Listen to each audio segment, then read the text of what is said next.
প্যাচপেচে গরমের পরে শীতল বাড়িধারা। এই বৃষ্টির জন্য অপেক্ষা ছিল আমাদের বহুদিনের। সকলেই চাইছিল একটু গরম থেকে নিস্তার পেতে, সকলেই চাইছিল যেন একটু এরকমভাবে ঠান্ডা ঠান্ডা ওয়েদার থাকে। আর এরকম বৃষ্টির দিনে মন চায় একটু অন্য কিছু খেতে। নমস্কার, ওয়েলকাম টু কুকিং উইথ ইচ্ছে। আজ আমি এমন একটা রেসিপি শেয়ার করব যা মাত্র এক বাটি চাল, একটু চিকেন কিমা আর বাড়িতে থাকা যে কোনো এক দুটো ভেজিটেবল থাকলেও হবে, না থাকলেও হবে, এরকম একটা রেসিপি। তো প্রথমেই যে কাজটা করতে হবে সেটা হচ্ছে চালটাকে ভালো করে ধুয়ে নিতে হবে। আমি একটা পাত্রের মধ্যে চালটাকে জলে ভালো করে 4-5 বার ধুয়ে নেব। এই কাজটা ভালোভাবে করে নিতে হবে। চালটা আমি নিয়েছি বাসমতি রাইস। আপনি চাইলে নর্মাল যে বাড়িতে ভাত বানানো হয় সেই ভাতের লম্বা চাল যে কোনো নিতে পারেন, আবার আপনি চাইলে গোবিন্দভোগ চাল নিতে পারেন, সেটাতেও কিন্তু এই রেসিপিটা সুন্দরভাবে বানানো যাবে। বৃষ্টির মধ্যে বাইরে যাওয়া সম্ভব নয়। জাস্ট আমার কাছে কয়েকটা গরম মশলা ছিল, নিয়ে নিলাম 2টো এলাচ, একটা দারচিনি আর গন্ধরাজ লেবু বাড়িতে পড়েছিল, সেটার রস বের করে নিলাম। এখন এগুলোর বীজগুলো আমি আলাদা করে নিচ্ছি। আপনার কাছে নর্মাল যে কোনো লেবু থাকলেই কিন্তু সেটার রস আপনি নিতে পারেন। গন্ধরাজ লেবুর ফ্লেভারটা ভালো বলে আমি সেটাকে ইউজ করেছি। এখন চিকেন কিমার মধ্যে দিয়ে দিলাম অল্প লেবুর রস, অল্প নুন। ভালো করে লেবুর রস আর নুনটা কিন্তু এটার গায়ে মাখিয়ে নিতে হবে। আজকের রেসিপি একেবারে ইনস্ট্যান্ট রেসিপি বলা যায়। খুব বেশি কিছু মশলা লাগবে না, জাস্ট বাড়ির সমস্ত কিছু ইনগ্রেডিয়েন্টসে রেসিপি রেডি হয়ে যাবে। বসিয়ে দিয়েছে গ্যাসের মধ্যে জলের মধ্যে দিয়ে দিলাম লেবুর রস 1 চামচ পরিমাণে, দিলাম যেটা আমি এলাচ আর দারচিনিটা রেখেছিলাম সেটা, আর সাদা তেল দিয়ে দিলাম বড় চামচের 1 চামচ। এখন যে কাজটা করতে হবে সেটা হচ্ছে আমাদের চালটা এটার মধ্যে দিয়ে দিতে হবে। এটার থেকে প্রথমে আমি চালটাকে সেদ্ধ করে নেব। এখানেই চালটা আমাদের মোটামুটি 70% কুক হয়ে যাবে। সেজন্য হাই ফ্লেমে এখন আমি এটাকে মাঝে মধ্যে নেড়ে চেড়ে রান্না করে নেব।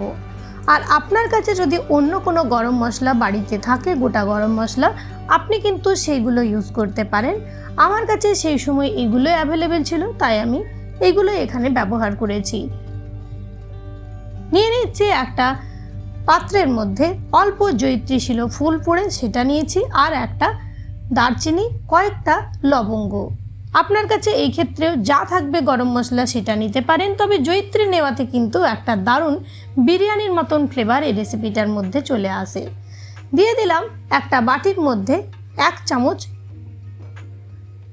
জিরের গুঁড়ো, 1 চামচ ধনের গুঁড়ো, দেব 1 চামচ আদা বাটা আর 1 চামচ রসুন বাটা। চাইলে আপনি এখানে কিন্তু একটু কাঁচা লঙ্কাও দিতে পারেন। আমার আদা বাটার মধ্যে লঙ্কা বাটাই থাকে, আর সেটাকে আমি ফ্রিজে সংরক্ষণ করে রাখি। সেটা কিভাবে করি জানতে হলে আমায় কমেন্টে জানাবেন। ভালো করে সব কিছু মিশিয়ে নিলাম। এদিকে আমাদের ভাতটা দেখুন খুব সুন্দরভাবে কিন্তু সেদ্ধ হয়ে যাচ্ছে। মাঝে মাঝে কিন্তু এরকমভাবে নেড়ে চেড়ে নিতে হবে, যেহেতু আমি হাই ফ্লেমে এটাকে রান্না করছি, সেহেতু মাঝে মাঝে না নেড়ে নিলে কিন্তু নিচে আমাদের ভাতটা ধরে যাবে। এখন এটাকে চেক করব। দেখুন ভাতটা কিন্তু খুব সুন্দরভাবে সেদ্ধ হয়ে গেছে। এর থেকে বেশি কিন্তু এটাকে সেদ্ধ করার দরকার নেই, ফেনাটা গড়িয়ে নিতে হবে। তারপর ফেনাটা গড়িয়ে ভাতটাকে কিন্তু খুব সুন্দরভাবে ঠান্ডা করে নিতে হবে। এদিকে একটা কড়াই বসিয়ে দিয়েছি, কড়াইয়ে দিয়ে দিয়েছি হোয়াইট অয়েল 3 চামচ পরিমাণে, দিয়ে দিলাম ঘিটা ফ্লেভারটার জন্য আপনি নাও ইউজ করতে পারেন, আবার পুরোটাই আপনি কিন্তু ঘিও বানাতে পারেন। এখন ঘিটা মেল্ট হওয়ার জন্য অল্প সময় দেব। তারপর দিয়ে দিচ্ছি আমরা যে গোটা গরম মশলা জয়িত্রী, দারচিনি, লবঙ্গ রেখেছিলাম সেটা। আপনি চাইলে অন্য যে কোনো গরম মশলাও কিন্তু এক্ষেত্রে ব্যবহার করতে পারবেন, গোটা যে কোনো গরম মশলা। ফ্লেভারটা যাতে ভালো বেরিয়ে আসে সেজন্য অল্প সময় ওয়েট করব, তাহলে এই রেসিপিটার স্বাদ অনেক ভালো হবে। এখন ফ্লেভারটা 2-4 মিনিটে ভালো করে বেরিয়ে এসছে। আঁচটা কম করে দিয়ে দিলাম চিকেন কিমাটা। তার সাথে দিয়ে দেবো আমরা যে আদা, রসুন, জিরে, ধনের মিশ্রণটা রেডি করেছিলাম সেইটা। আপনি এই পর্যায়ে আরও একটু লঙ্কা যদি খেতে চান সেটাও কিন্তু অ্যাড করে দেবেন। আমি এর থেকে বেশি ঝাল করব না, তাই আমি এখানে আর লঙ্কা অ্যাড করিনি। এখন সমস্ত কিছু ভালো করে অল্প নেড়ে চেড়ে নিলাম, যাতে করে চিকেনের মধ্যে সমস্ত মশলা অ্যাড হয়ে যায়। ঢেকে রাখবো মোটামুটি 10 মিনিট মতো। 10 মিনিট পরে দেখুন আমাদের কিন্তু এটা খুব সুন্দর ভাজা ভাজা হয়ে গেছে, আর চিকেনটা কিন্তু ভালো মতো সেদ্ধ হয়ে গেছে। এর থেকে বেশি কিন্তু এটাকে সেদ্ধ করার দরকার নেই। এখন এটার মধ্যে দিয়ে দেবো আমরা যে বরবটিগুলো নিয়েছিলাম, সেগুলো আমি এরকমভাবে কেটে নিয়েছি। তার সাথেই বাড়িতে ছিল একটা গাজর, সেটাকেও আমি কেটে নিয়েছিলাম। এখন এটা অ্যাড করে দিচ্ছি। আপনি চাইলে এটার সাথে কর্ন, ক্যাপসিকাম, বেল পেপার, আপনার যে কোনো পছন্দের ভেজিটেবল কিন্তু অ্যাড করতে পারেন। আমি এখানে এগুলো অ্যাভেলেবেল ছিল, এগুলো এখানে দিয়েছি। বৃষ্টির মধ্যে সবসময় বাইরে যাওয়া আমাদের পসিবল হয় না, তখন কিন্তু এরকম একটা রেসিপি আমরা অবলীলায় বানিয়ে ফেলতে পারি। বাইরে বৃষ্টির আওয়াজ আর বাড়িতে এরকম একটা রেসিপি জাস্ট মনকে খুশি করে দেওয়ার পক্ষে এনাফ। দিয়ে দিলাম একটা কাঁচা লঙ্কা, আর যেহেতু এটাতে কোনো কালার আমি ব্যবহার করব না, দিয়ে দিলাম 1 চামচ পরিমাণে কাশ্মীরি মির্চ। অল্প একটু নেড়ে চেড়ে নিলাম, তারপর ঢেকে রাখবো মোটামুটি 5-7 মিনিট মিডিয়াম ফ্লেমে। 5-7 মিনিট পরেই দেখুন আমাদের কিন্তু ভেজিটেবলগুলো খুব সুন্দর সেদ্ধ হয়ে গেছে। এর থেকে বেশি কিন্তু এটাকে কুক করব না। অল্প একটু নেড়ে চেড়ে নিচ্ছি যাতে নিচে না ধরে থাকে, সেজন্য অল্প নেড়ে চেড়ে নিতে হবে। দিয়ে দিচ্ছে অল্প একটু মিষ্টি, তবে চিনিটা আপনি অ্যাভয়েডও করতে পারেন, আবার আপনার ইচ্ছে হলে আরও একটু বেশিও আপনি কিন্তু চিনিটাকে ব্যবহার করতে পারেন। চিনিটা ভালো করে মিশিয়ে নেব, আর চিনিটা দেওয়াতে কিন্তু একটা জল জল ভাব চলে আসবে। এখন যখন আপনি এটার মধ্যে ভাতটাকে অ্যাড করবেন, তখন কিন্তু আপনার ভাতটা ড্রাই হবে না, একটা রসালো জুসি ব্যাপার এটার মধ্যে থেকে যাবে। আর ভাতটা যেহেতু আমরা আগেই সেদ্ধ করেছি, এখানে খুব একটা কিছু কিন্তু এটাকে সেদ্ধ করার দরকার নেই। ভাতটা আমাদের অলমোস্ট এখানেই হয়ে গেছে। জাস্ট পরে যখন আমরা সমস্ত কিছু অ্যাড করার পর দমে রাখবো 10 মিনিট, তখনই কিন্তু ভাতটা হয়ে যাবে। ভালো করে সমস্ত কিছু একবার মিশিয়ে নিতে হবে, যাতে করে ভেজিটেবল এবং চিকেন এবং যেসব মশলা আমরা অ্যাড করেছি সেগুলো ভাতের সাথে খুব সুন্দরভাবে মিশে যায়, আর ভাত আর চিকেন মিশিয়ে একটা দুর্দান্ত স্বাদের রেসিপি রেডি হয়ে যায়। আমি আজকে যে রেসিপিটা শেয়ার করছি সেটা না ফ্রাইড রাইস না বিরিয়ানির একটা স্বাদ নিয়ে আসবে।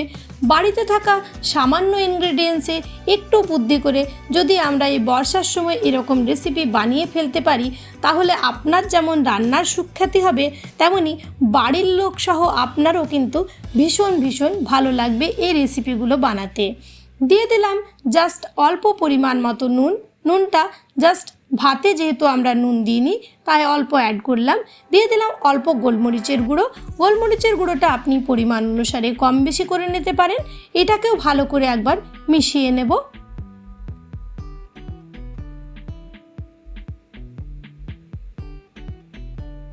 এখন এটার মধ্যে অল্প একটু ফ্লেভার অ্যাড করব। দিয়ে দিচ্ছি 1 চামচ গরম মশলার গুঁড়ো, আর দেব 1 চামচ ঘি। তবে আপনি চাইলে ঘিটা আরও একটু বেশি দিতে পারেন। আমি একটা অতটা আনহেলদি বানাবো না, তাই অল্প পরিমাণে ঘিটা দিলাম, জাস্ট ফ্লেভারটা ভালো হবে। আর আগের থেকেই আমার কাছে ছিল বেরেস্তা, সেটাকেও আমি এটার মধ্যে দিয়ে দিলাম। জাস্ট আর কিছুই না, ভালো করে মিশিয়ে নিতে হবে। তারপরে না বিরিয়ানি না পোলাও, একটা অদ্ভুত স্বাদের দুর্দান্ত মুখে লেগে থাকার মতন রেসিপি রেডি হয়ে যাবে স্যালাড বা দইয়ের সাথে, বা আপনি যে কোনো পছন্দের কোনো চিকেন, আলুর দম বা পনিরের রেসিপির সাথে বা মাছের সাথে সার্ভ করতে পারেন। এখন এটাকে 10 মিনিট ঢেকে রেখে আমি সার্ভ করে দেব। যদি আজকের রেসিপি ভালো লেগেছে প্লিজ একটা লাইক দেবেন, কমেন্ট করে জানাবেন যে রেসিপি কেমন লাগলো। চ্যানেলে প্রথম দর্শক বন্ধু হলে প্লিজ ফুল ভিডিওটাকে ওয়াচ করে চ্যানেলটাকে সাবস্ক্রাইব করবেন। পাশে থাকা বেল বাটনটাকে অবশ্যই অলে সেট করে রাখবেন। সাজেশন থাকলে প্লিজ সাজেশন দেবেন আমার চ্যানেলকে বেটার বানানোর জন্য। আর ভিডিওটা ফুল ওয়াচ করার জন্য আপনাকে আন্তরিক ধন্যবাদ। ভালো থাকবেন, সুস্থ থাকবেন।